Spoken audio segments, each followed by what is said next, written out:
And welcome to this returning episode, this royal episode of Kayfabe is Not Dead.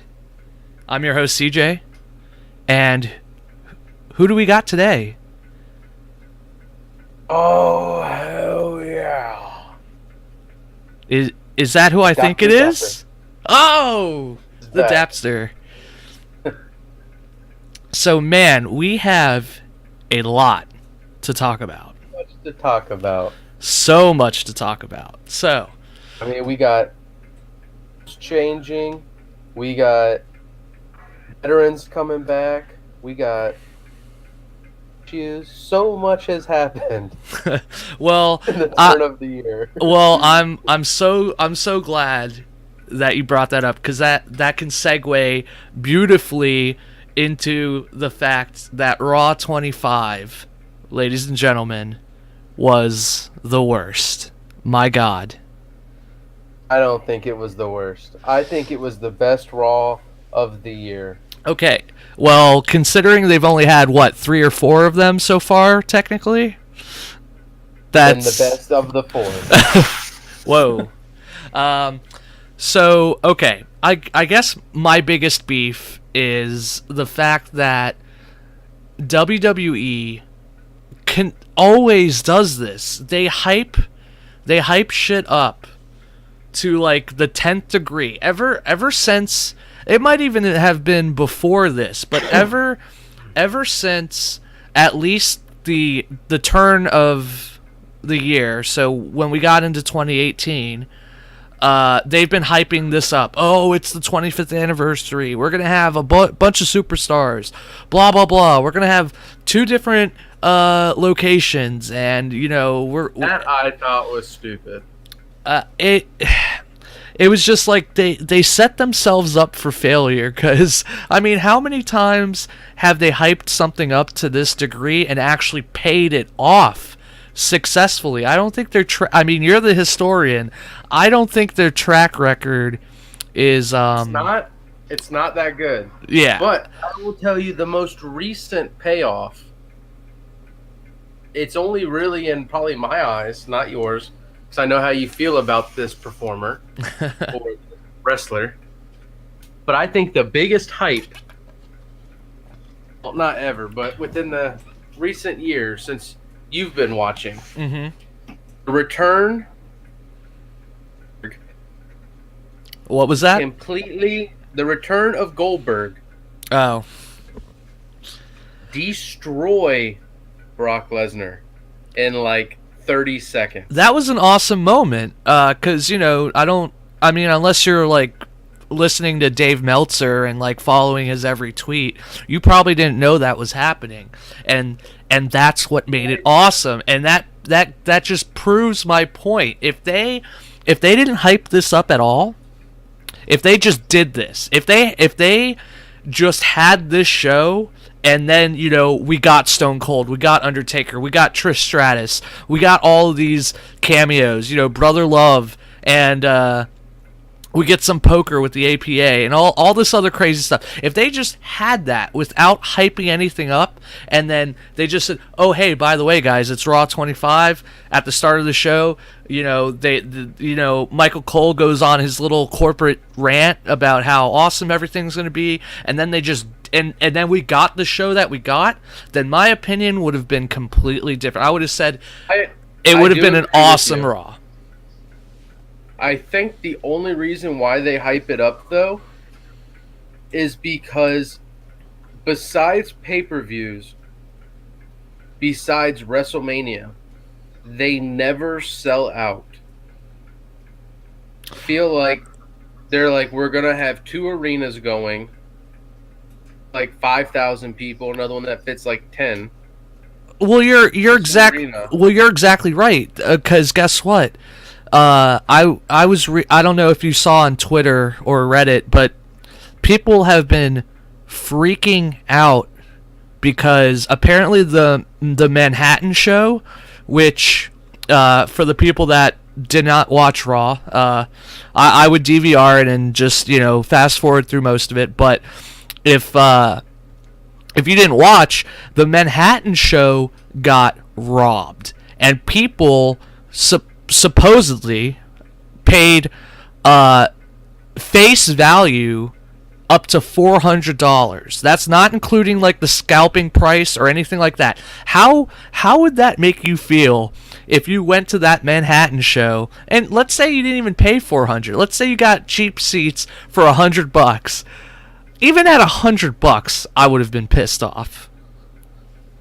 This is what I noticed with the Manhattan show is if you watched the week before where they went over for like an hour of the 25 great moments, people that I noticed in the arena during like the first Raw and stuff showed were in the Manhattan one.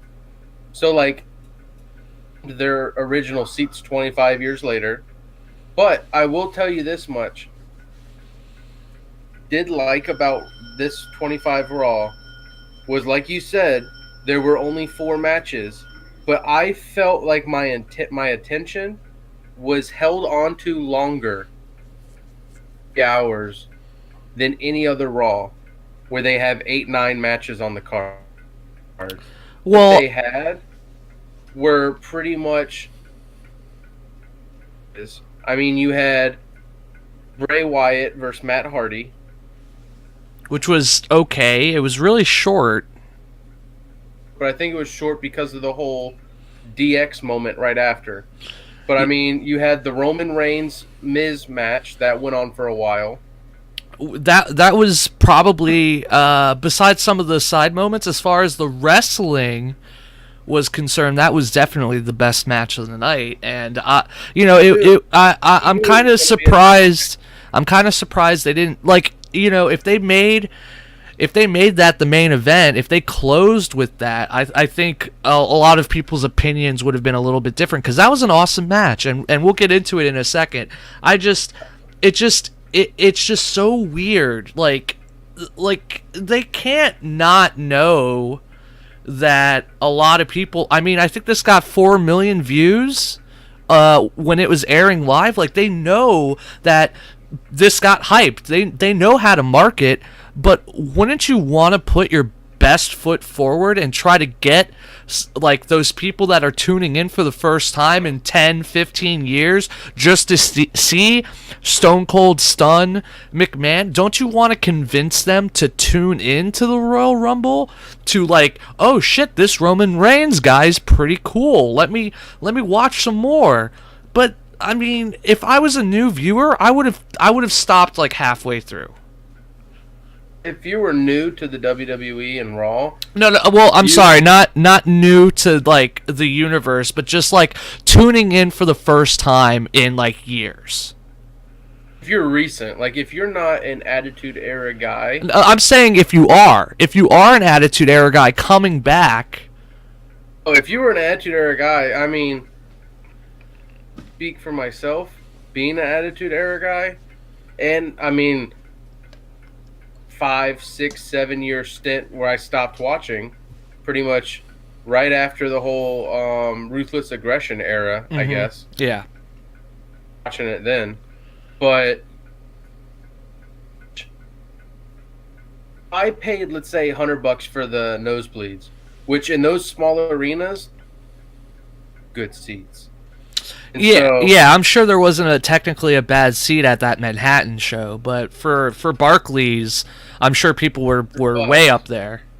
Oh yeah, if I paid $100 for the Manhattan show, the Undertaker come out, and then I got to see DX come out with the Bullet Club, and they had their little moment, and then after the airing was over, you had the Miz show up and get curb stomped by Seth Rollins with everybody there. Who came out, and I'm sure there was stuff in between during commercials and while stuff was happening at the Barclays Center film. So, I mean, like, be okay with it. Yeah, I guess... The only thing that would make me upset is if I showed up to the Manhattan Center and I'm watching Steve Austin stun both McMahons on television. Well, that's what they... I went to the Barclays Center. Well, yeah, that's exactly what happened. Apparently, they were showing everything on a projector, and then when they would flip it, so on the Titantron on the HD Titantron in the Barclays Center, they would show all the stuff happening in Manhattan, but when they were actually doing all the live stuff in Barclays, because the Manhattan Center is not as high tech, they had a little projector. So Yeah. But I mean, that's what they did during WrestleMania 3. I mean, I guess it's all about managing expectations, and another thing that it's just like, if I could fantasy book this Raw 25, if I had a month to plan all this shit, and I knew, okay, Stone Cold's gonna be there. We have like 30 other wrestlers that are gonna show up. Like, let's do some cool stuff with all these people. Instead, I would say 90% of the legends that showed up had a brief cameo. Like, half of them, especially all the women, they just got to come out and like wave to the crowd, and then they got like ushered off the stage. Like, what? Like, you had so long to plan this. Like, what? It came off like they did all this in the last minute. Yeah, I mean, I could see that. Like, we'll have Stone Cold stun McMahon, and everybody will be happy, and then we can just figure out everything else when it's like 10 minutes before the show starts. That's pretty much what the biggest highlight of it was. And I mean, even on the Steve Austin podcast, he was saying, like, I don't even know where I'm going. I'm just going to New York, and when I get there the day of, they're going to tell me what I'm doing and where I'm going. Oh, well, okay. How does Stone Cold... I know he had a backstage interview afterwards, but how the hell does he not cut a promo right after stunning him? Like, he stuns... Okay, let's just start from the beginning. So Shane... If we're starting from the beginning, let me just say this then. The whole Shane-Stephanie thing... But the thing I did like is Vince McMahon came out heel glory. Dude, he got a face pop to start, and it's Vince McMahon. But then he started talking, and I'm like, this is Attitude Era Vince McMahon. Oh yeah, he say what you will about his booking lately, and is he going senile? Is he going crazy? Spoiler alert: he's decided to restart the XFL. We don't know what the hell is going on with him right now, but I will say this though: they were saying that even though it had bad ratings, it had great ratings for any TV show. Well, it was getting like 4 million, and that was throughout the 3 hours. I think it pulled over 4 million, and I think it typically averages 3 million. So that's pretty damn good. Correct me if I'm wrong with my math. That's a 25 to 30% increase in viewership. But what was crazy about Vince, he comes out to a face pop, and within 30 seconds, he has every single person in New York booing him. Like, if you want to learn how to deliver a promo, just watch Vince. Like, it's nuts. He's a master. He really is. Because I promise you, he probably did not have it written for him. That was all off the cuff. He's the only guy that can do that because he's the boss. It shows, though, when you have those moments of unscriptedness, you see moments of glory. Like back in the day when Roman Reigns was going against Cena, and they were having shots fired at each other. Scripted. That was just Cena being like, come on, boys, now's your chance to stand up. Yeah, well... Where it's like, this was a good promo. Because it's legit and it's real, not some little Poindexter writing scripts. Mm-hmm. 250 guy. So Vince comes out, and he's like... And Shane and Stephanie present him with a plaque, and he starts berating them, saying it's cheap as hell. He starts belittling the New York crowd. He goes on a rant about Coney Island because I guess that's the only thing he remembers about New York. And then finally we hear the glass shatter, and holy crap, that pop. That, oh, yes. Man, he still is in great shape. Like, if you've told me that Steve Austin was going to be number 5 in the Royal Rumble, it wouldn't shock me if he ran the table. Yeah. He would just stun everybody. I was very shocked to see him stun everybody. So, he was going to stun people. So Stephanie disappears like immediately because she's smart, and then Stone Cold just automatically stuns Shane. He's like, and Vince has this great line. I'm paraphrasing, but he's like, well, son, you kind of suck, or like he's like, you deserve that. And then they do the whole beer cheers, and Vince is like, "Oh, do I really have to drink?" It wasn't Natty, it was Miller Lite for those beer connoisseurs out there taking notes. And he takes like this little baby sip, and then he starts dumping the beer on Shane, like accidentally on purpose. And and then Stone Cold finally stuns McMahon. He gives everybody the finger, and instead of grabbing the mic and going on a rant, they just I think they cut to Manhattan. Like, I bet you, when they cut back to Manhattan, Steve was in the ring doing promos. Maybe. But yeah, that I would definitely recommend everybody go on YouTube. You can. I'm pretty sure it's on the WWE's official YouTube channel. They put all the highlights for all the shows for Raw and SmackDown on there anyway. So I would definitely say that's probably the only thing you absolutely need to check out. But they blew their load pretty quickly, because after that, like, oh my god, like, how do you go from that to the 6-woman tag team match? That was an utter, like, snore fest. Like, holy crap. Talk about going from 100 to 0. Yeah, exactly. This was what, 3 days ago, and you've already forgotten about it? About it the day after I watched it. Yeah. Like, I honestly only remember Steve Austin, Wyatt, and Hardy. I mean, I want to say there was a tag match for, like, Usos. that was on SmackDown, and it was a singles match. So then, yeah, what I just told you is what I remember. So yeah, we don't really have to mention anything about the 6-woman tag match, but except for the ending. So after Sasha gets the win for the faces, Asuka goes stone cold on everybody and basically throws everybody out of the ring, signifying what may in fact happen at the Royal Rumble, the Women's Royal Rumble. I know that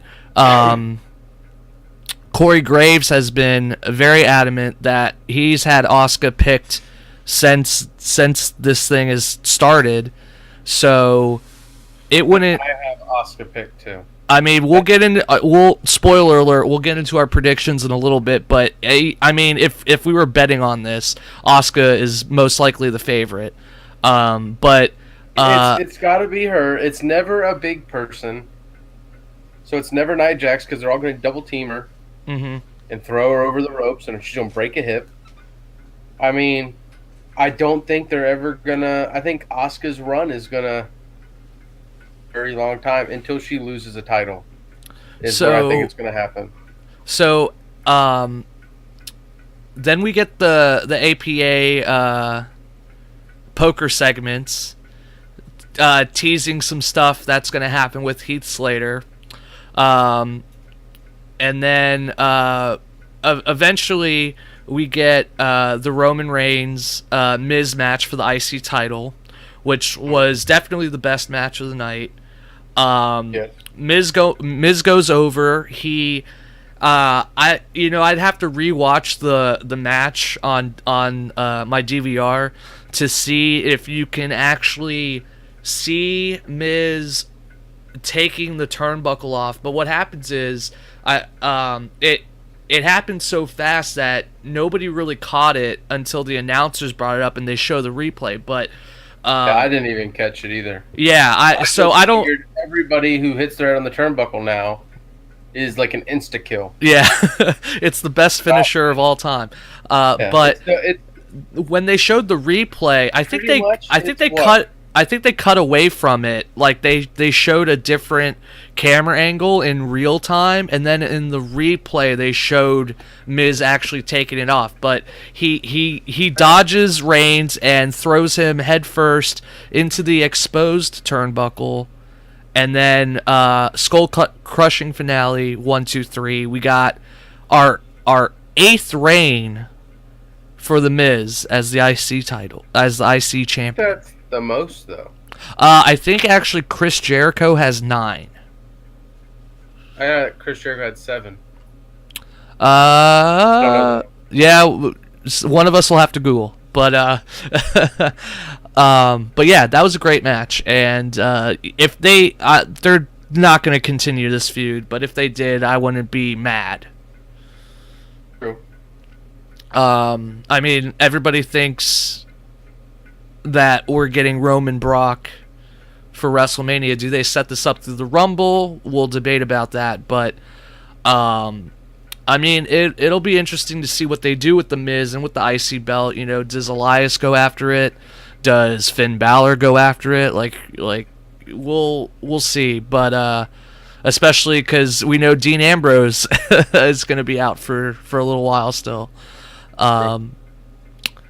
So after that, we get Elias, and this is one of the better of the segments. Elias runs into Y2J right before he comes out. Chris Jericho has 9. Oh man, I beat the historian. Okay, ladies and gentlemen, somebody keep tally of that, because that probably won't happen ever again. Will not. I will do homework now. I've been riding high for over multiple years. So I gotta study. So Elias runs into Y2J, and Chris Jericho is surprisingly wearing his Alpha Club t-shirt from New Japan. And if you guys have not watched Wrestle Kingdom, watch the entire show.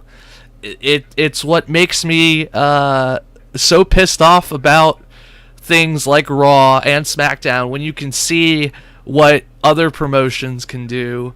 But I mean, if you can only watch one match, that Chris Jericho Kenny Omega match was amazing, and we won't get into a tangent about that. We won't. I just want to say one thing about it. You did get it. You did get to watch it. It was Chris Jericho's best match in a long time. I think he said. Oh, go ahead. Go ahead. I still think Omega and Okada, I think, was Kenny Omega's best match. I would definitely agree. I think everyone was saying like this was Kenny's best match match in a long time, and I'm like, it's Chris's best match. I would definitely say it was Y2J's best match in a while. I think he actually does a Talk as Jericho with Kenny, and they break down the match. And I think Jericho even says it's his best match since his HBK feud. So I mean, from the man himself, I mean that's some pretty high praise. But it was a street. It was because it was old school build up. It was an Attitude Era street fight, and it was awesome. But we can go on probably an hour-long discussion about that. We hopefully have its own episode. Yeah, we'll hopefully be doing some more New Japan content, especially if WWE keeps dropping the ball like this. I might have to go on a hiatus with WWE, but Jericho.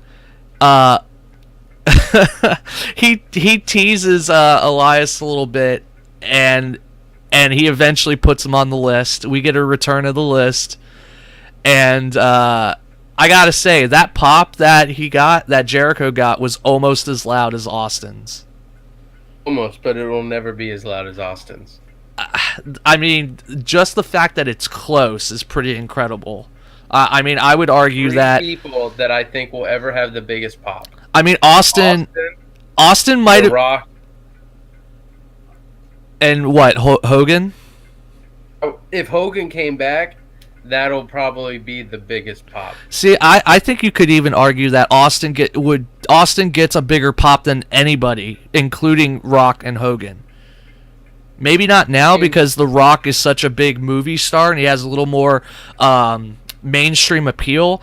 But dude, Austin, like, he's at his prime. You could probably argue he was more over than Hogan. I think Austin gets the biggest pop out of everyone, no matter what, for the sole fact that it's not a guarantee you'll ever see him again. Yeah. WrestleMania comes around, it's almost a coin toss if The Rock shows up. Mm-hmm. And they mend the bridge between McMahon and WWE and Hulk Hogan. It's going to be understood that Hulk Hogan's going to be around. Yeah. I mean, they were even saying, like, oh, WrestleMania when it was in Dallas, why didn't Steve Austin go to it? Mm-hmm. On his podcast, I was in South Texas hunting. I'm like, that's my thing. I'm not going to wrestling hometown. And everyone else is like, oh, God, how dare him? He's like, no, I retired. I'm done. Yeah, he'll do what he wants, and then he'll flip you off if you have a problem with it. So Elias eventually does make it out to the ring, and he does his whole "Who Wants to Walk with Elias" spiel. He continues to be a heat-seeking magnet because as soon as he starts playing, everybody starts cheering, but then he actually starts singing and talking shit about the city, and it's like talking shit about, you know, the U.S. in general. If you say anything negative about the town that you're in, you're automatically going to get booed. So Elias's gimmick is perfect for that. It is.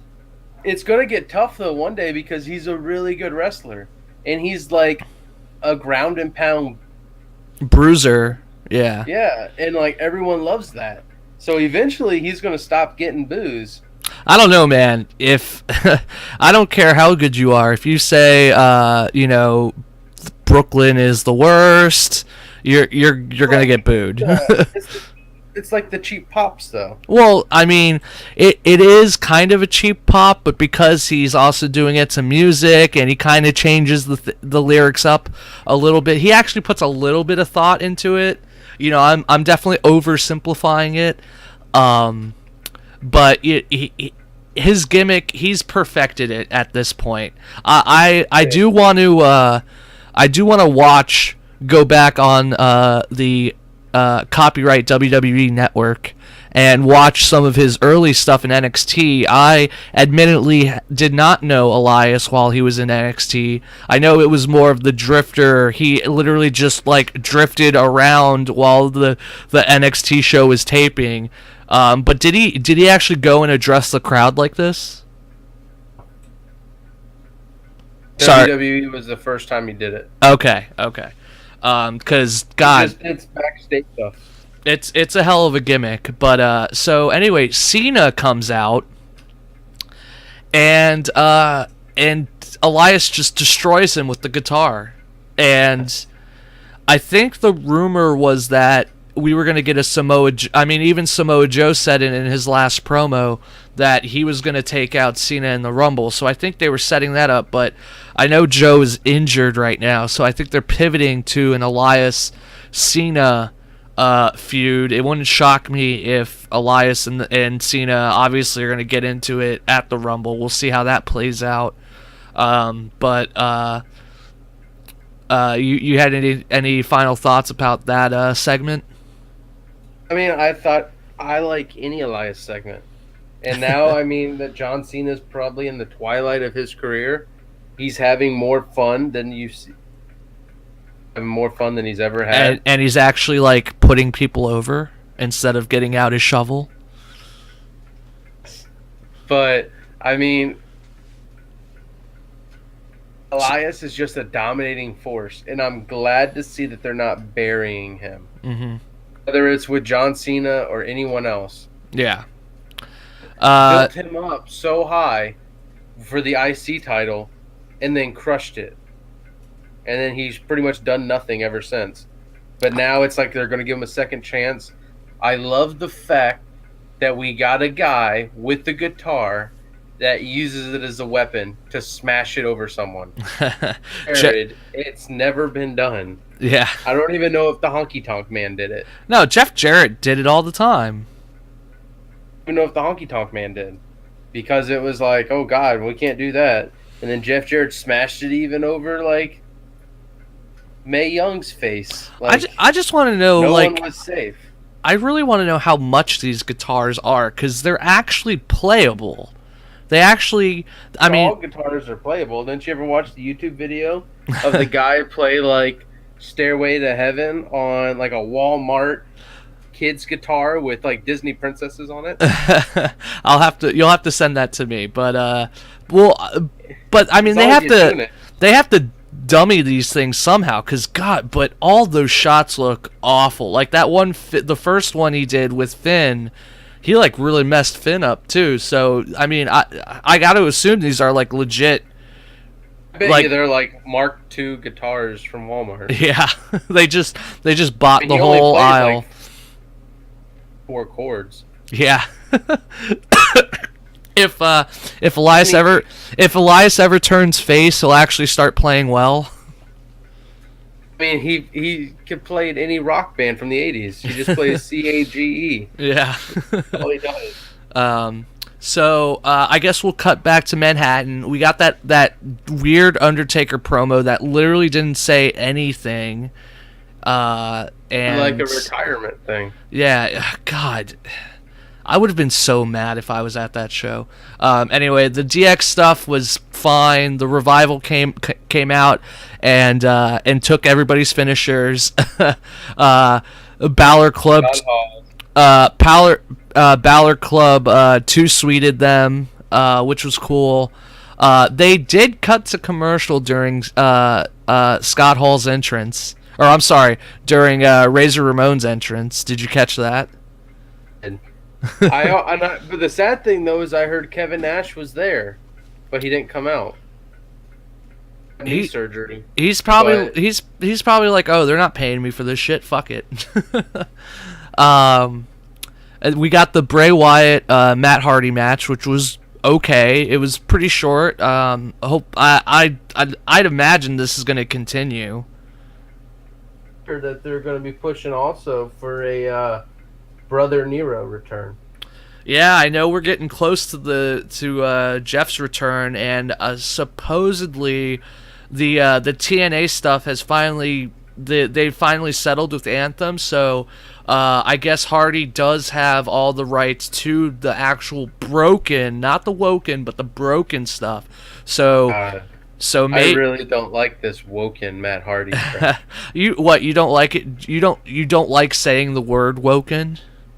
Well, because it's like you could tell, just like how they got rid of the term, like the list of terms that you're not allowed to say in WWE, like strap or anything like that. You could tell broken is on it. And every time Corey Graves says broken, where he's like, you could tell it broke Matt Hardy. And then it never fails. Michael Cole chimes in, again, Matt Hardy. I'm like, are you freaking kidding me? Like, I understand we can't say broken, but you don't own the word. So, was there anything I missed? I'm gonna talk about the Strowman Lesnar stuff, but other than that, was pretty much it. I think so. I mean, like I said, it was not up to par for all the hype. But to end the show, we get Kane and Strowman, they start beating each other up in the ring, and then Brock shows up and he storms them, and he actually hits an F5 on Kane, and but then Braun finally wakes up and puts Brock through another table, just like what happened for the lead up to SummerSlam. We'll see if the whole, I'm pretty sure what happened at SummerSlam is going to be the same thing that happens at the Rumble, but I digress. Yeah, that was the end. That's how they finished the show. The only thing I did not like about it is how you could tell, like you were saying in the beginning, there were so many legends that came out in the beginning. And they didn't do anything. Oh, Brother Love. Oh, Jonathan Coachman. All these things. Like, they're introducing him like it's a assembly line. But then it's like you could tell they ran out of time and just gave up. And you see, like, some of the ones you've already seen, and then you see Christian there. Oh. I think Taz was there. Oh. Like, all these other legends walking around the ring, punched them. No one did anything to say, like, oh, such and such is here. I mean, did you just give up? We did forget to mention the APA segment. They were playing poker, and they set up that Heath Slater was cheating because, you know, he needs to make that money. He's got kids. And that was just to set up so that the Dudley Boys could put him through a table. So yeah, that pretty much summarizes that Raw. I'd give it a C minus, probably a D plus. I mean, from like going back over it, I'll give it a B minus. You reminded me all the other stuff that happened.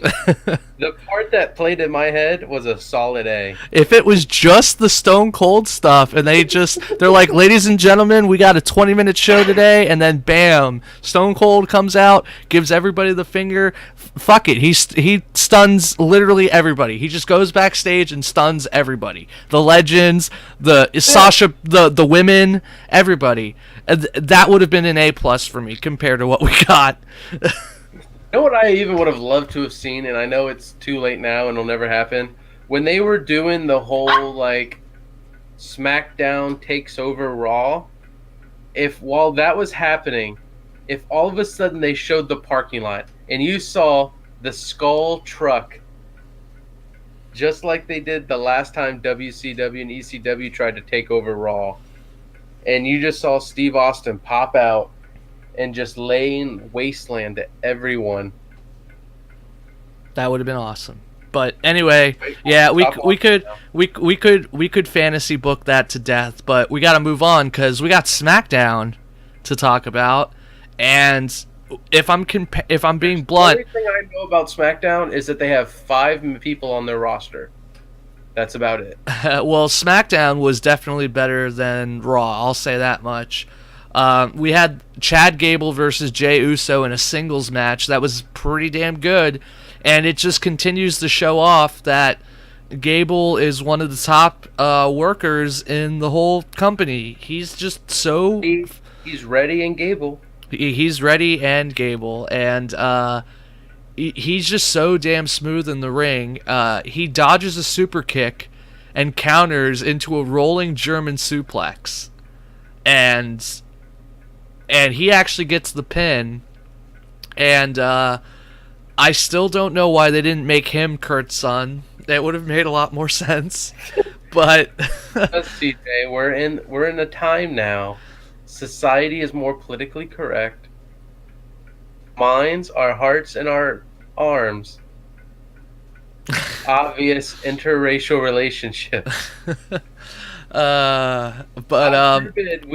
We make a bronze medalist Olympian wrestler of a gold medal Olympian wrestler. I mean, that would make so much sense, but that would make too much sense. Yeah. But instead, we're gonna make to 240-pound African American kid, the son of a 5'9" Olympian wrestler, And they're like, well, look at Jason Jordan's credentials. He played baseball. It's like, what? Yeah, and he's. I mean, I guess you could probably make an argument that Jason Jordan's like goofy cockiness, kind of like, is closer to what early Kurt was, and Gable's more of a like Kurt with the cowboy hat. I mean, it would have just made more sense, but I think they're just like. I think what happened is they probably initially wanted Gable, and then the day of, they brought it to Vince, and Vince is like, "Ha, have Jason Jordan do it." Ha ha ha. Yeah. And then he lights a cigar. I think but Vince, it makes no sense. That's why it's hilarious. Ha ha ha. we'll fuck it. We'll do it live. So after that, we got Corbin versus Shinsuke. After they have a brief little backstage segment, hyping up the Rumble. The match was okay, but it really seems like this just is solidifying more and more to me personally that Shinsuke is for some reason having trouble transitioning into the main event WWE kind of style. I'm assuming he had a little more leeway in NXT, Yeah. but the spot of the night does happen when Nakamura sets up for the Kinshasa, and I always mispronounce that, only to be hit with an RKO literally out of nowhere. And Out of every RKO I've ever seen, the top 5 RKOs. that was legit out of nowhere. He like came running out of the stands. I don't know where he came from, but I have no idea. It was actually awesome. It was actually a perfect camera angle. WWE production didn't ruin it by doing like 5 different cuts right before he hits it. I get Sami Zayn pulled Kevin Owens off the table.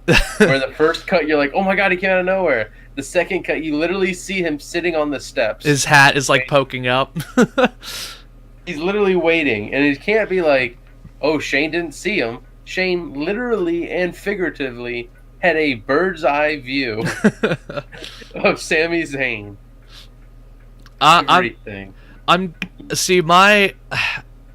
We can definitely get more into the Royal Rumbles when we get into the predictions, but my assumption is that they're setting up some sort of Viper King of Strong style feud.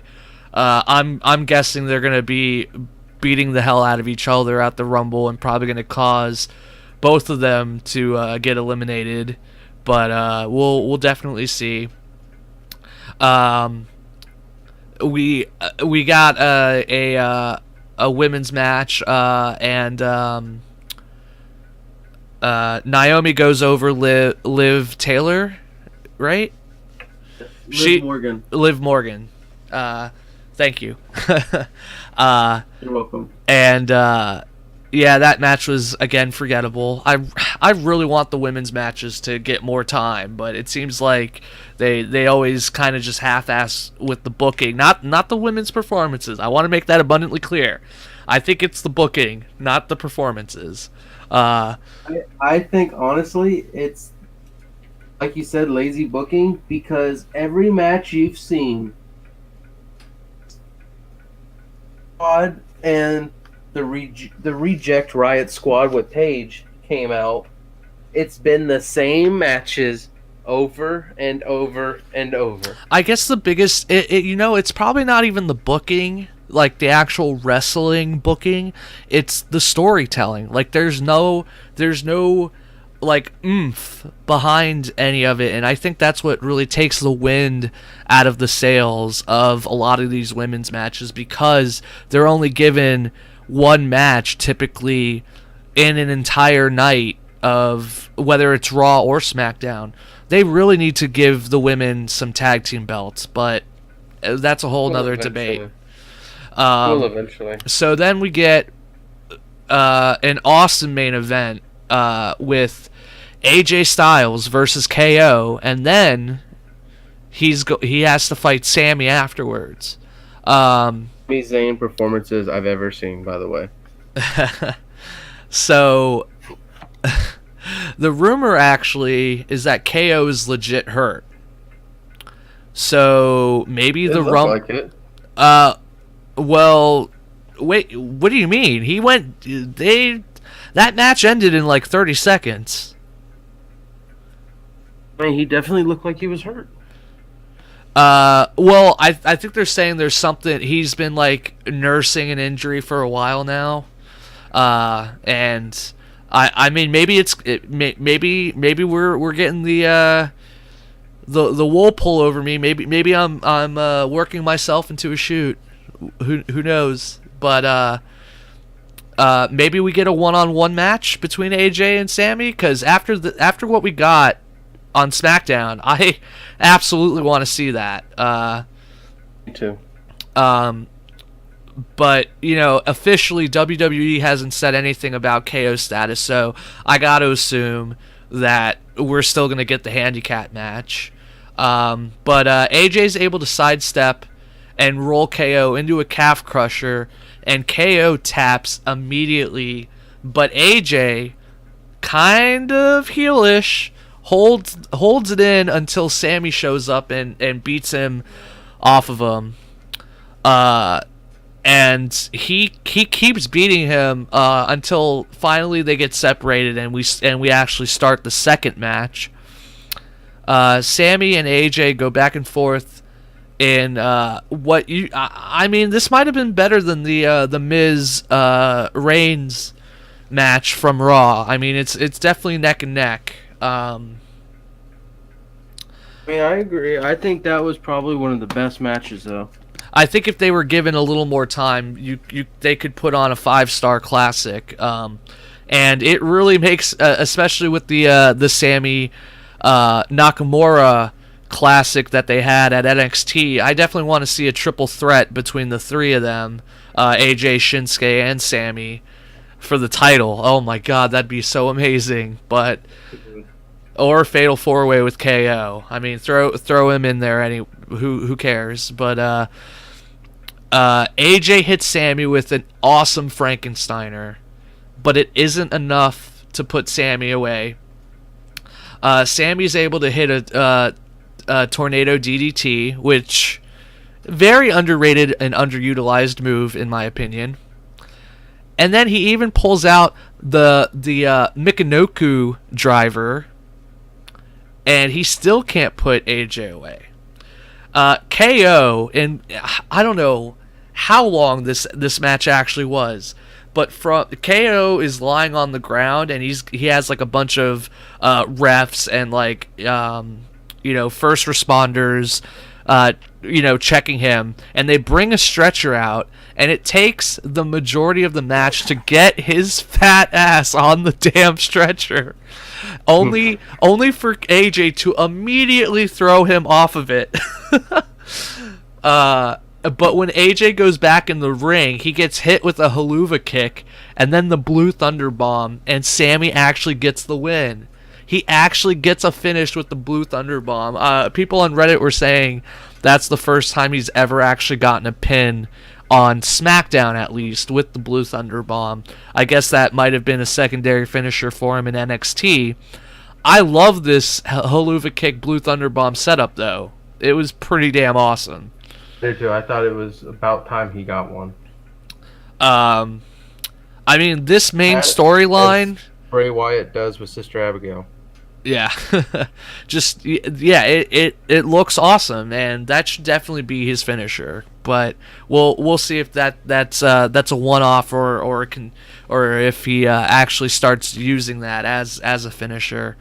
I mean, with that said, the main storyline between Shane, Daniel Bryan, AJ, and then Cammy, as AJ likes to call them, Sami and KO.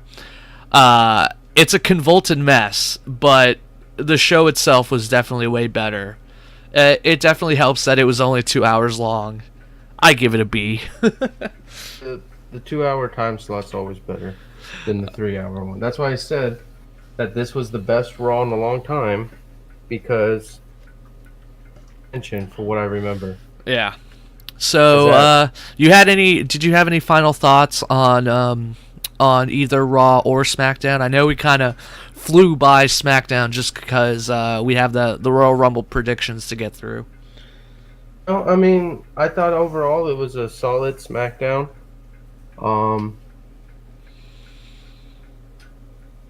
I like that KO and Sami Zayn are like friendship feud with everybody to where Best friends forever. I honestly, personally think it's better than KO and Chris Jericho. Ooh. I think Ooh. this is better for both of them. Oh my god, I could go on a total rant how you could totally bring Chris Jericho onto SmackDown and he's like a lover scorn and he just like starts destroying Sammy like, and he's just like, you tossed me away for this guy, you son of a bitch, I'll kill you both.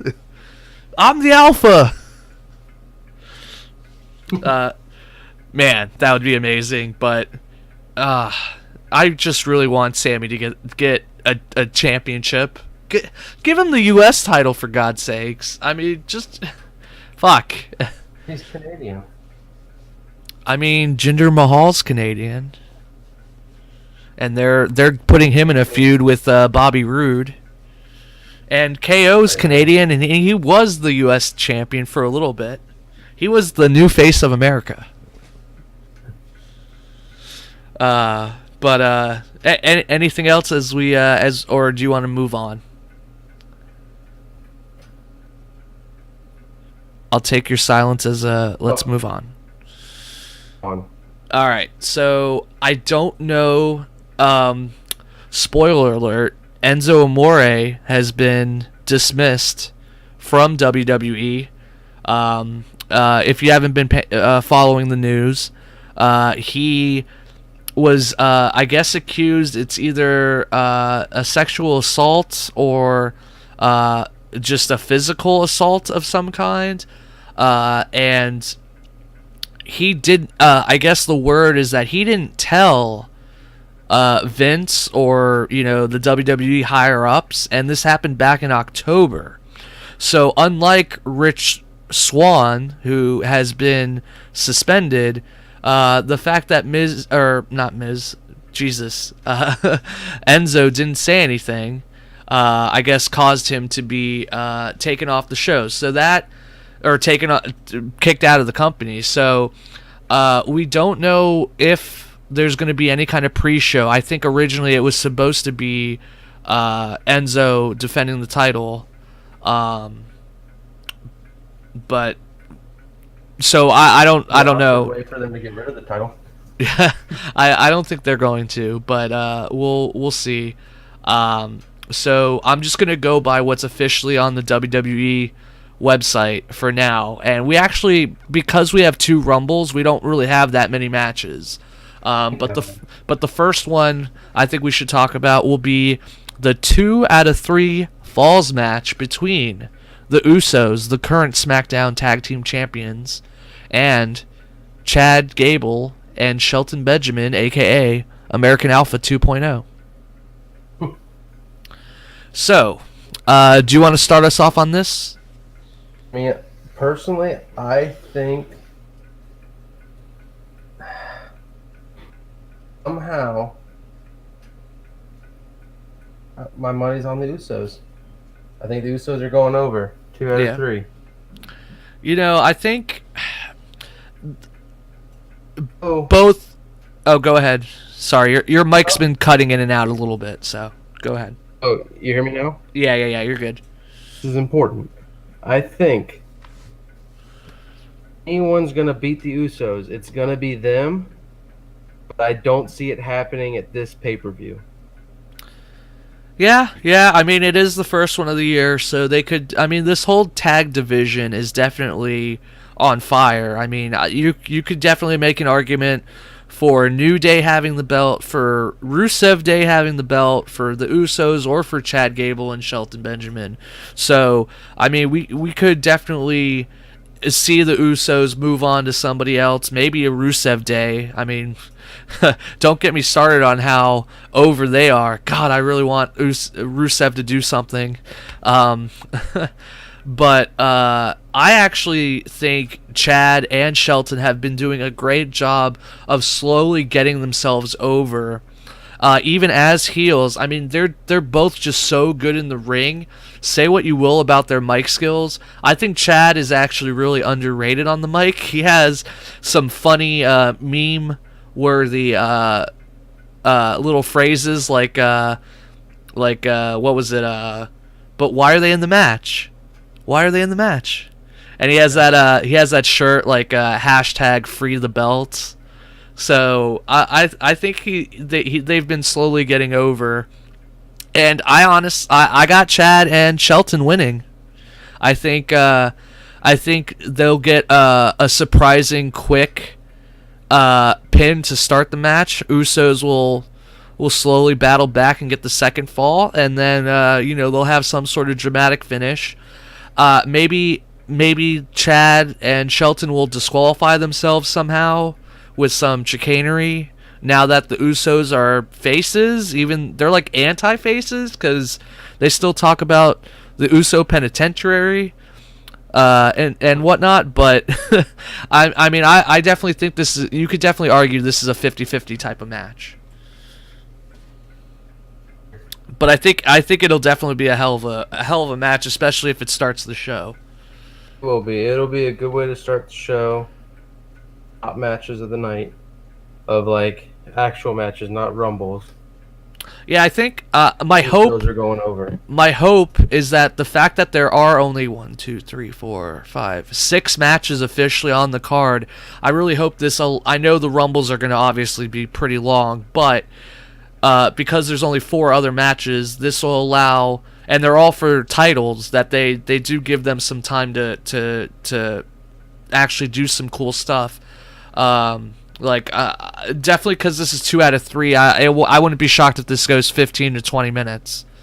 But you're picking the Usos, and I'm picking Chad Gable and Shelton Benjamin. Did you happen to get Jess's predictions for any of these?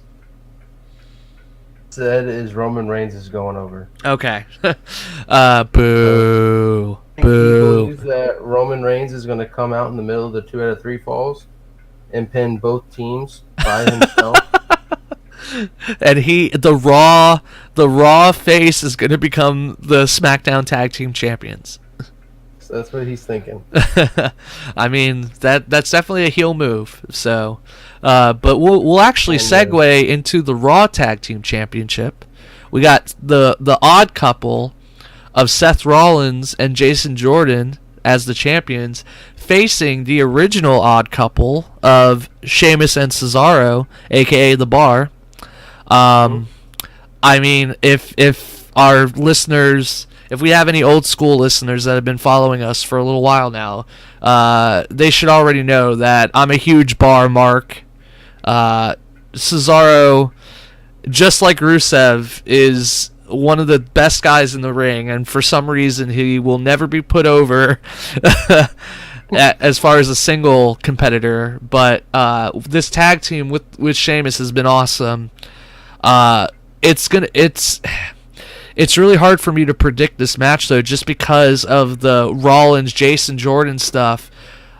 Is Jordan? I mean, I don't want to speak for you, but I think we as a collective fan base can all see that Jason is definitely going to be turning heel. We just don't know when. But I agree. He's turning heel eventually. I mean, does this happen now or does it happen later? I think that's ultimately what's going to play into whether they keep the belts or not. I'm assuming that they're going to they're going to slow play this a little bit more. They're going to get Kurt Angle a little bit more involved. So I got to go with Seth and Jordan, but my heart wants to say The Bar.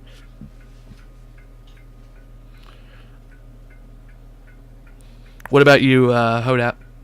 I think I'm swinging for the fences on this one. I'm going to go The Bar. Yeah? I think they're going to retain to allow Jason Jordan to throw a temper tantrum. Oh, you mean they're gonna recapture the titles because technically Rollins and Jordan are the champs. And I think it's gonna make Jason Jordan do his little temper tantrum stuff, and I'll bring back Dean Ambrose into the mix and all that. Whether the bar wins or loses, do you think they will? Do you think the club is going to get involved in this somehow? I mean, Gallows and Anderson haven't done anything in forever. Yeah, I hope so. Now that they got, we also have the Revival. Yeah, I think the Revival is going to be their next big push. Yeah, I hope they do something with Gallows and Anderson, but I think all they're going to be used for is to be fed to other tag teams to put them over. Yeah. They might get a push for a championship to say they've won it. Going to go anywhere further than that. So I think, besides the Rumbles, I think this is going to be the hardest thing to predict. Personally, it's the WWE Championship match, the handicap match. AJ Styles as the champ versus Kevin Owens and Sami Zayn at the same time, not like on SmackDown where it was one at a time. I think that would have been cooler because if somehow KO, beat Sami to start or beat Styles to start, then it would be Sami having to fight KO for the belt. But I digress. We got the champ facing both of them at the same time. I mean, there's so many angles involved in this, and I think that's what really makes this hard is, does Shane get involved? Does Daniel Bryan get involved? I mean, I think it's a foregone conclusion that they will, but in what kind of capacity? Do they actually interfere? Does Shane restart the match if AJ loses the first time? I mean, he's done crazy shit like that before. I mean, if you're going by pure logic, AJ doesn't stand a chance, right? It's a 2-on-1, but I think what's going to happen... It's not a no DQ. Does Shane come out and say, oh, by the way, it's no DQ, and then AJ gets to have a chair and just starts, destroying both of them? I mean, AJ is phenomenal, but just like how KO and Sami were bringing it up in their promo very logically, hey, just like I always like to say, score one for the heels being right and using logic. I mean, it's two bona fide superstars versus one. I don't care how phenomenal AJ is. I mean, those are tough odds. I think it's going to come down to, because Sami's a heel, even though they're like, oh, we're going to be co-champs, I think they're going to have a little feud to pin.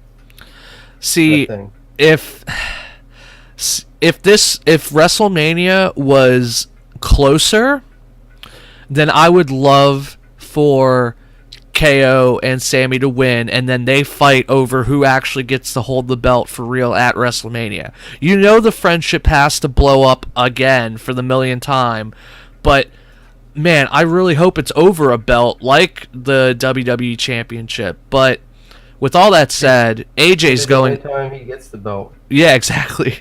But with all that said, AJ's going over. There's no way that Vince will sign off on there being a co-WWE champion. It's never happened before. No, but it'll go great with their storyline.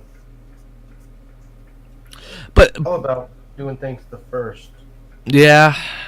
And we do have the first ever women's Royal Rumble, so maybe Vince will go and give us a little swerve. But I mean, my official pick's going to be AJ. I mean, no matter what happens, I'm a mark for all these guys. So I just hope they're given enough opportunity to actually put on a good match. I mean, we saw what happened with Sami and AJ just by themselves. I mean, we also have the X factor. Is KO legit hurt, or is this all work? What was that you were breaking up? Maybe that's why they had AJ kind of go heelish last SmackDown. And really work the calf. Because maybe they're going to pull off oh, KO's hurt, I mean, and he gets called out of the match. well, you're the certified doctor. I mean, what kind of injuries can you have to a calf? I mean, you can tear it, right? I mean, Yeah, you can tear your Achilles. well, not as he was in the calf crusher, so I'm assuming it would be more of like a hamstring kind of thing. Oh, the calf crusher. What it's ideally doing is its calf, and so I mean, you could technically strain or tear one of the knee ligaments. Oh wow. Okay. So could you do some like let's say it's not something that extreme. Could he have something like a sprain? Yeah, he could have sprained one of them. Yeah. Him not be able to walk. But what? Who's your pick? Because of the way the match is set up, like you said, Shane and Daniel Bryan are going to somehow interfere, and I think AJ is going to go over on them. Should we discuss how do we want a fantasy book or predict how they get involved? Does I mean, because they've been teasing this Daniel Bryan kind of going heel by siding with KO and Sami this whole time. Does Daniel make himself the special guest referee, like they tried to do before with both Shane and Daniel being referees? Does Shane try to change the nature of the match itself? Shane tries to change the nature of the match, like he did in the previous. It was what not this past SmackDown, but a week ago. He's like, nope, that's not how it's happening. Continue. Yeah, restart the match. I mean, I think the over-under percentage-wise that at least one of them gets involved is 99.9%. The only way that Daniel Bryan doesn't get involved in the match is if he's in the Royal Rumble. He's going to be in the Royal Rumble. What was that? In the Royal Rumble. He is or is not? He's not. Okay. I think as of recording, WWE has not officially cleared him, but there's still hope. I know we're all marks, so we're all secretly rooting for it. I don't think it's going to happen either, but I don't think it's going to be public. I think that's what's going to be one of the big pops as like a number 30 entrant. Yeah. It'll definitely be interesting. Now we got to move on to I think what the easiest prediction that we have to do, which is the Universal Championship between Brock Lesnar, our champion, versus the Monster Among Men, Braun Strowman, and I'm gonna say the former Big Red Machine. He needs a little bit of a tune-up in Kane. With the whole Big Red Machine thing, why isn't he not the Demon anymore? Well, Finn Balor's the Demon. Oh. He's not the Demon anymore, though. He's like the Bullet Club leader. Well, he's both, right? He has that like split personality kind of thing.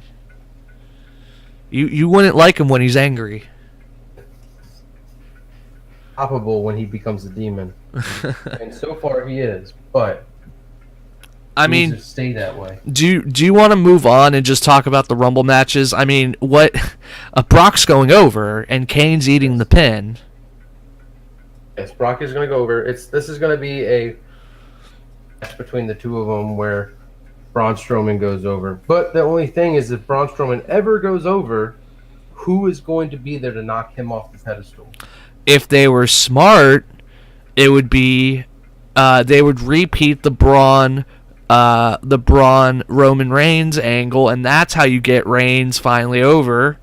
Or you make it a triple threat between it. See, it would be awesome if instead of Kane, you got rid of him and put Roman Reigns in there instead. And I'm just tired of these triple threats. Yeah. I mean, so you got Brock as well? I got Brock. I mean, these triple threats and multiple wrestler matches, it's just a cop-out to get a 50-50 booking. Mm-hmm. Do it every pay-per-view. Now, Braun has actually done some crazy things to both Brock and Kane, namely using a grappling hook to drop an entire rig on top of both Brock and Kane, potentially killing both of them. Obviously, they didn't die, but it was a risk of serious, legitimate harm. Braun has also single-handedly destroyed half of Raw. So, does Brock and Kane team up to take out Braun early? I think they're going to do something because pretty much these matches are no DQ. I pretty much think they're going to do something to take Braun out in the beginning. Kane's going to go down to Brock Lesnar. Do we know if the handicap... sorry to get sidetracked, but do we know if the handicap match is DQ? I don't think it is. Because handicap matches are a thing, but the triple threats are automatically no DQ, no countouts. Yeah. So, like, Braun's gonna put Kane through a table, and Kane's gonna be out of the match for like 10 minutes, and then he's gonna come out of nowhere and beat Braun up, and then Brock's gonna hit one of them with an F5 and get the pin. It wouldn't. I think they're gonna do what they've been doing with Brock Lesnar, and that's have him get hit with something, go through a couple tables, out of the match, and then come back. Oh, you think that'll happen to Brock? Yeah.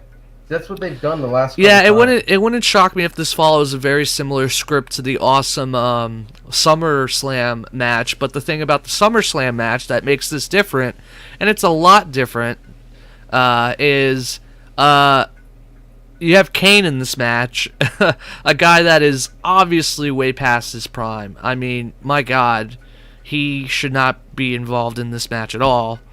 But he's there to eat the pin, so... Yes. But you had any final words on this? We both have Brock, and we both have AJ, right? I think it's going to be textbook what every Brock Lesnar match has become when it's a triple threat. Mm-hmm. Brock gets stretchered out, the two go at each other, Brock comes back and dominates. Awesome. Moving on. To do all the selling for him. Now we got the big question marks. We got the women's Royal Rumble match. So far, the rules are just like the men. So there's gonna be 30 contestants in this. So far we know 18 out of the 30, and I'm gonna roll them off real quick. We got Asuka, Ruby Riott, Liv Morgan, Sarah Logan, Sasha Banks, Nia Jax, Bayley, Naomi, Natalya, Sonya Deville, Mandy Rose, Mickie James, Tamina, Lana, Carmella, Becky, Dana Brooke, and Alicia Fox. Those are the announced ones. So that means we have 12 mysteries, surprises.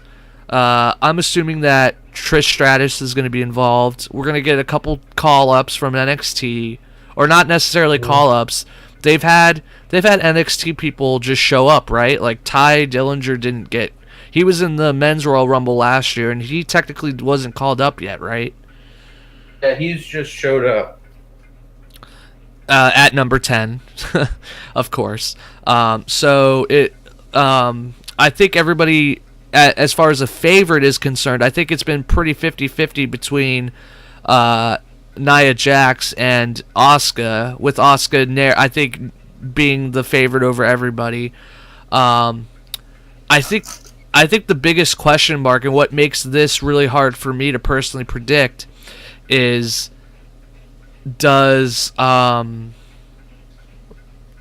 who shows up as far as the surprises. I think you're going to get, like you said, Trish Stratus. You're going to get Lita. You're going to get Beth Phoenix, I think. Drum roll. Does Ronda Rousey show up? She will show up just to start something, like how Shaquille O'Neal does every year with Big Show. I think she's going over. Who? I'm sorry, your mic was breaking up. Who's going over?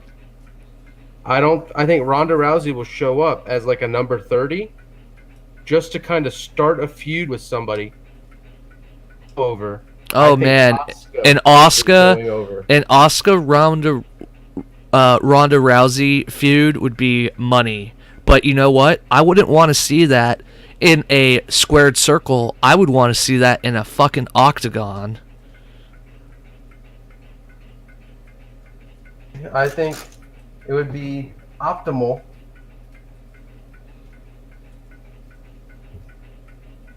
Sorry, your mic is killing me right now. Hear me? Yeah, you're good. I think that Asuka's going over. I think Ronda Rousey is going to start some type of feud with kind of thing because they're going to call up the one of the original 4 horsewomen, FC 4 horsewomen. Is that her name? Who? Repeat. You cut out. I think her name is Shayna. Uh-huh. I think she's going to be in there. She's going to be in there, and they're going to do something with the Riot Squad. Yeah, especially with Sonya Deville, because she's ex MMA, right? You are right. But I agree. I think ultimately Asuka's going to go over, but my heart is dying for Becky Lynch to somehow go over. But just like Sami, we all know that's never going to happen. She's had her chance. She's been like a 2-time champion. Yeah, and we need to move past Sasha Banks, Becky Lynch, and Bayley. They need to be revamped. Oh man, I hate that you might be right, but I'm gonna say that Asuka. I'll agree with you that Asuka's gonna go over.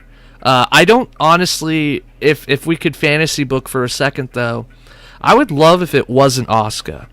I think Asuka doesn't need this because she's gonna get a title shot whether she wins the Rumble or not because she will just keep beating people. If she loses the Rumble, technically she still hasn't lost a match. But I don't even think they would do that. Like, because people are going to be like, "Oh God, she lost." Like you could use this as an opportunity to build somebody up, and that's why I think if Ronda Rousey is actually involved, she has a really good chance of actually being the one that goes over and actually wins as a number 30 or a 29, some late number. But because we can't confirm that Ronda is actually going to be participating, she said that she recently on Twitter, she said that she was flying to, I think it was Colombia, to finish filming something. I think it's a documentary that she's shooting. That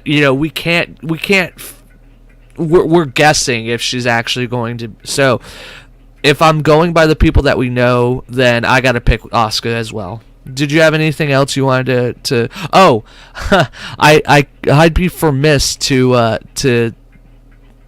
not mention this. Stephanie McMahon is going to join commentary. I really think I'm gonna have to mute the commentary while I watch this. I don't like that she plays whenever it comes to like the women's revolution. What was that? We're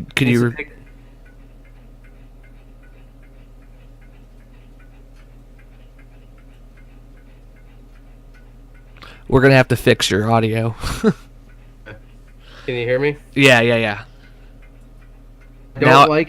I don't like how Stephanie becomes the good guy and the bad guy at the same time. Well, yeah, anytime it has anything to do with the women, she automatically is like, "Oh, I'm all for it, blah blah blah," even though I will stab you in the back if you turn around. I mean, she's just going to be really obnoxious on the mic, and if she does her whole like screeching voice the whole time, I will immediately mute the commentary. Yeah, most likely will happen. Any final thoughts? I mean, My biggest thing is it's happening. I think it's going to be great, and they're going to have great moments of legends showing up. Well, how about we segue into this? How just because we've spent so much time shitting on WWE booking, how do you think they could fuck this up? Because it's the first one. What? Who should go over? Like a Mandy Rose. Mandy Rose goes over.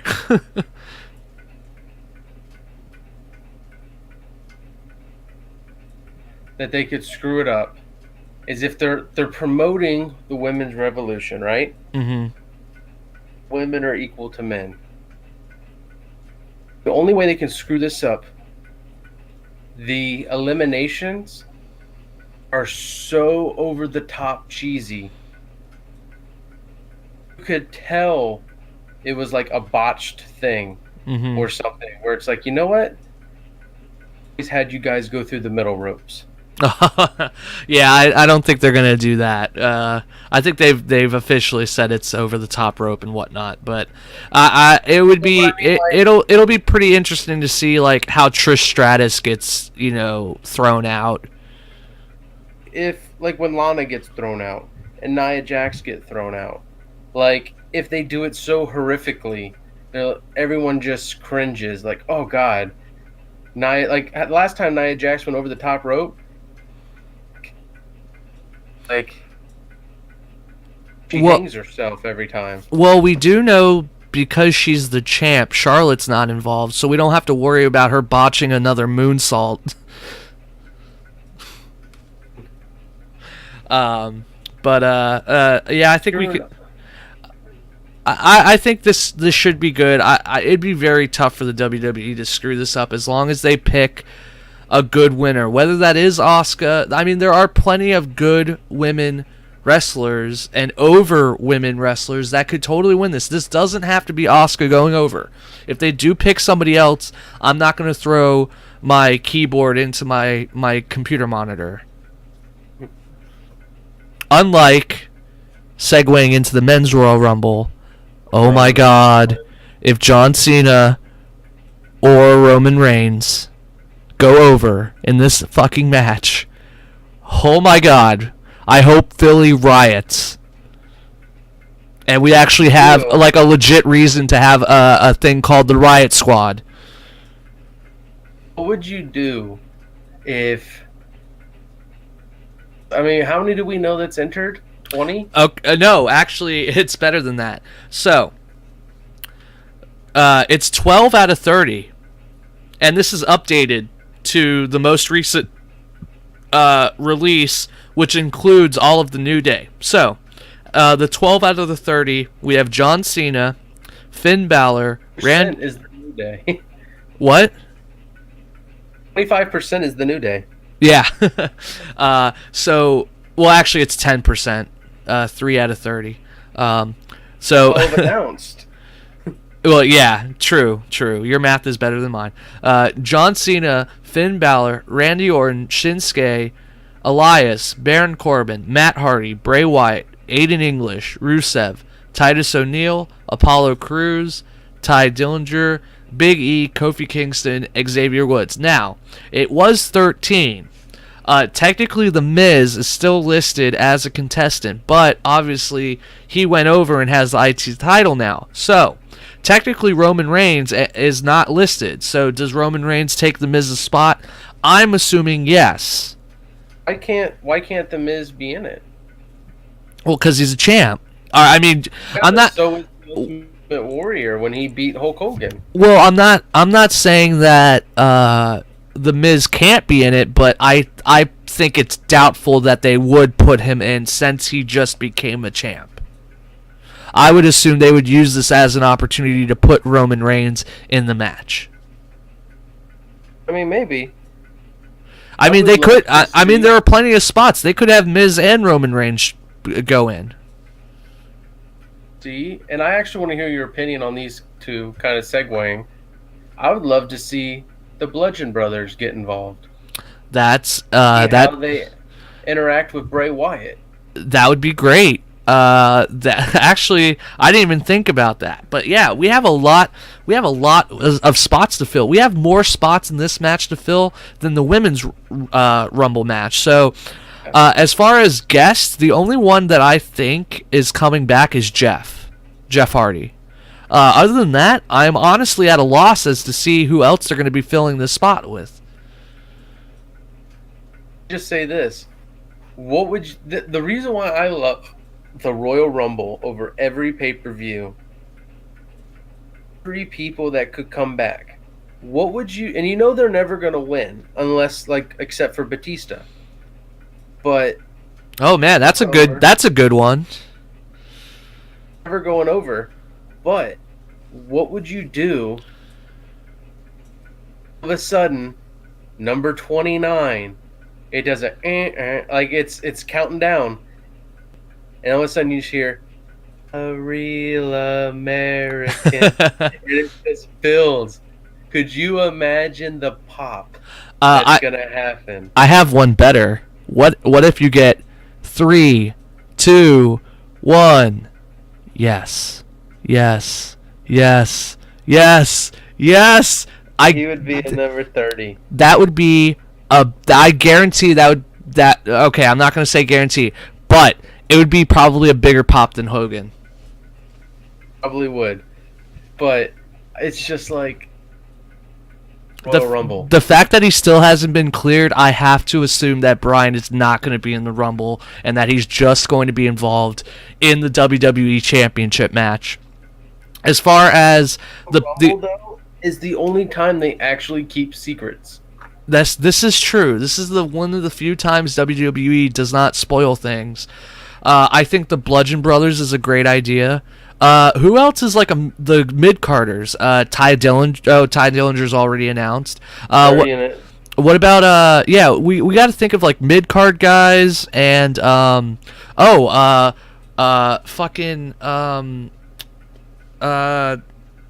Mahal, the Singh brothers. Where the hell are the Epico and Primo? Where the hell have they been? Go.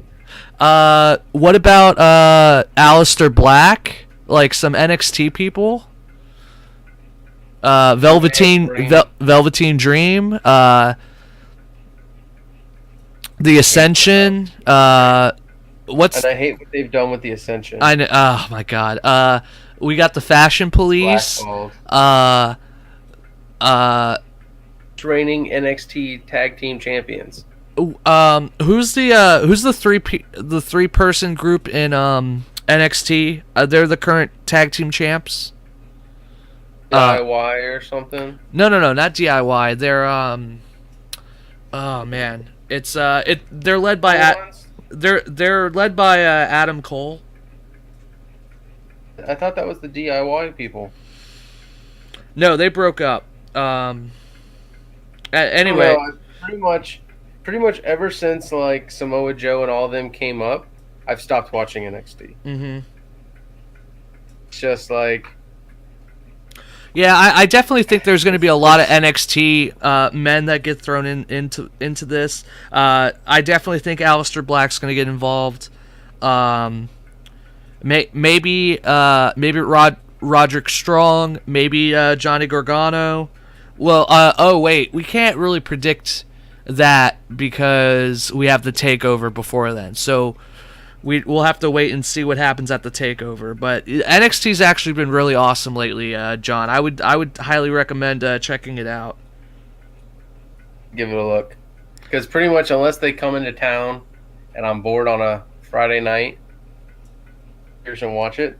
But besides that, like I haven't been keeping up with it just because like don't make sense to me. Mm-hmm. Whenever I do.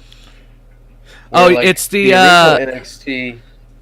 By the way, the name of the group led by Adam Cole is the Undisputed Era with Bobby Fish and what is it? Kyle O'Reilly. That's who it is.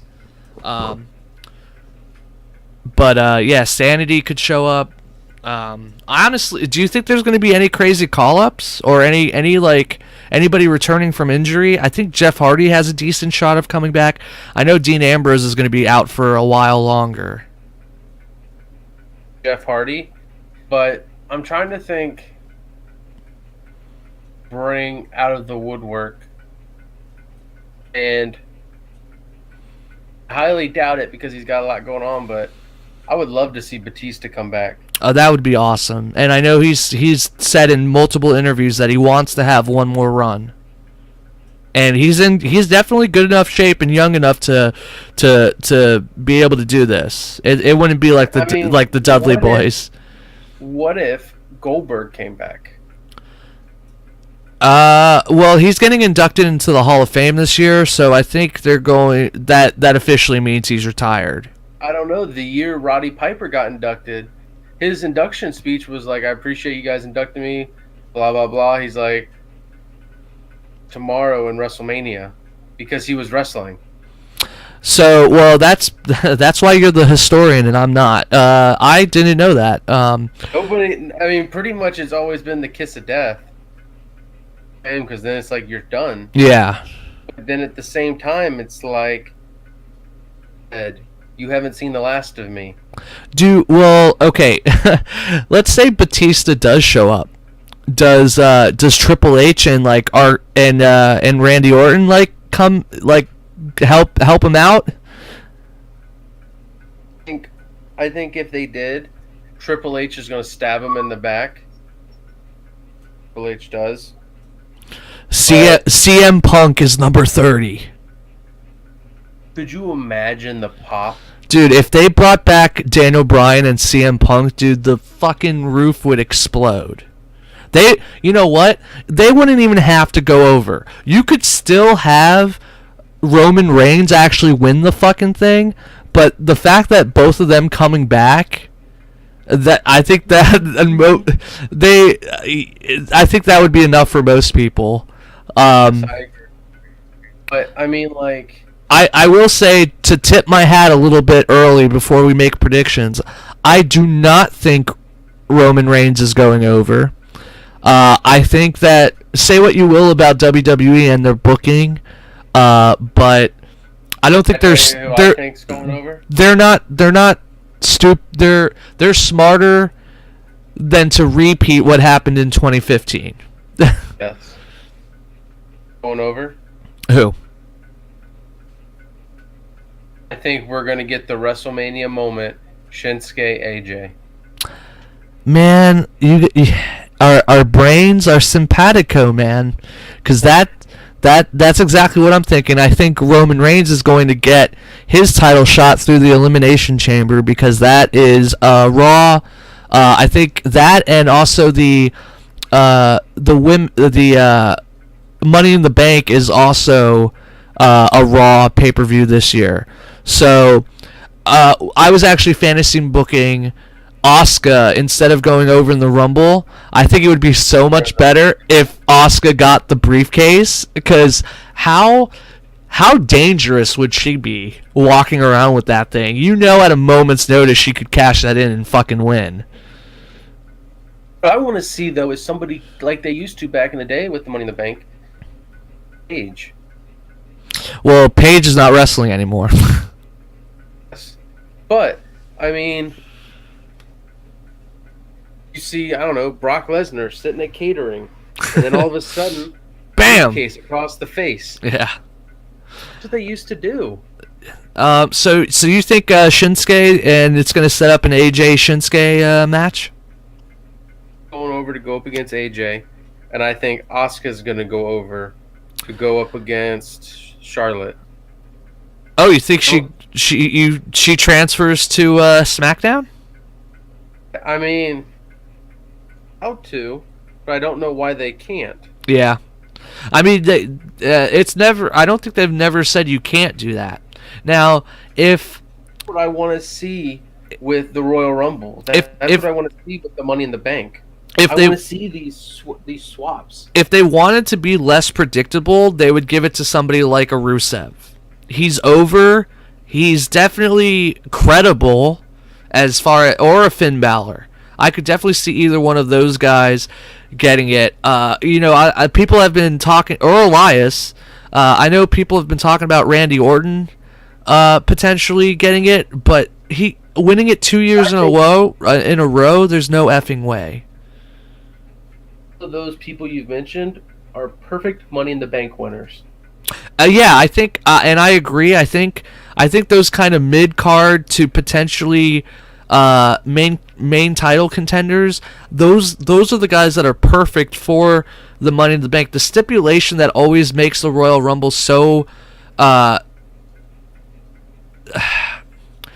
not going to say hard to predict, but more like you can kind of predict the way they're going to book it is the fact that the Royal Rumble winner gets the main event at WrestleMania. So it has to be a top guy or somebody that they think is going to be a top guy. I want to say John Cena, when he won the Money in the Bank for a pay-per-view main event. Like he didn't do a run-in at the end of the match. I'm signing the contract right now for this day. Whoever it is, I'm fighting them at the next pay-per-view. Yeah, I think my dark horse is going to be Finn Balor as far as all the announced people. I don't want to be lame and say Shinsuke, but that can I throw in a curveball? Yeah, because it has happened before. What if Finn Balor goes in, number 30, the Demon? Oh, like a Mankind situation? Mankind, Dude Love, Cactus Jack. Dude, you know what? That would be so dope. And you know what? The Balor Club, let's be real, the Bullet Club. God, I hate how they call it the Balor Club. Anyway, the Bullet Club, aka Gallows and Anderson, they could totally be taking part in this, and they could totally be his bodyguards for the first part of the match, soften everybody up, and then Finn magically goes over at the end. Right now, what we have one difference. No, we have two differences, right? And it's the tag team matches. Yes, but what if, now just another one, what if, like you say, Finn Balor does go over, but it's down to the final 3 Balor Club, and you see Finn Balor just point to each corner, Andrew just steps over. And that would be a perfect opportunity if Finn were to win. He transfers. An amazing heel transfer. Well, that and he transfers over to SmackDown and fights AJ. Dude, oh my God, the thought process I have right now. Make sure the mic is picking it up because it keeps breaking up. Got it? Nope. Try again. I'll let you know. How about now? Yeah. Okay. Yeah. See, it's like it'll pick you up sometimes. You got to hit like a certain level. Like eat the mic. Eat the mic. All right. How about now? Yes. Okay. Here's my thought process. It's eliminated. Comes back as the Demon. Mm-hmm. Challenges Brock Lesnar. Now, Finn Balor, they're playing it off as if they're two separate people. Wins either Money in the Bank or Elimination Chamber. You have Finn Balor as the WWE Champion and the Demon as the Universal Champion. That would be so insane. I would love that. The pop that will come of this. Get another unified situation. And what's even better is when he comes out on both shows, he comes out on Raw, it's the demon that comes out every time. I don't hate that. Vince will never sign off on that. But just to I will say I might change back to Shinsuke, especially after we get Jess's picks. But to just be different, and after talking about it for a little while, I'll go ahead and say Finn Balor. He will be my pick. Okay. I'm sticking with Shinsuke. Okay, I could definitely change this to Shinsuke because I still think that he's probably the most logical pick. But if it's Cena, Orton, or Reigns though, that place is gonna fucking riot. Okay. The only thing though is you can't tell me what happens on Sunday because I'm not gonna be able to watch it till Monday. Okay. I don't Well, want any text. did you have any final thoughts for our dear listeners? Eat the mic. I'm sticking to Shinsuke, but I really wish my fantasy booking happens. And you know what? We'll just have to wait and see and find out at the Rumble. I really hope we get some good surprises. The Rumble, watching it with you and Jess last year was actually what got me back into WWE, and what really cemented it was that Cena AJ match. I instantly became an AJ fan, and I remember the Rumble being kind of shitty. So I really hope they're able to make it a little better. As long as Orton doesn't go over, I think we should be happy. But I think with that, I think that'll end this returning episode of Kayfabe is Not Dead. We had a lot to go over, but definitely give us a like if you're watching on the YouTubes. Give us a comment, shoot us an email, let us know what you guys think. What are your predictions for the Rumble, and tell us how we did. And we'll see you guys next time.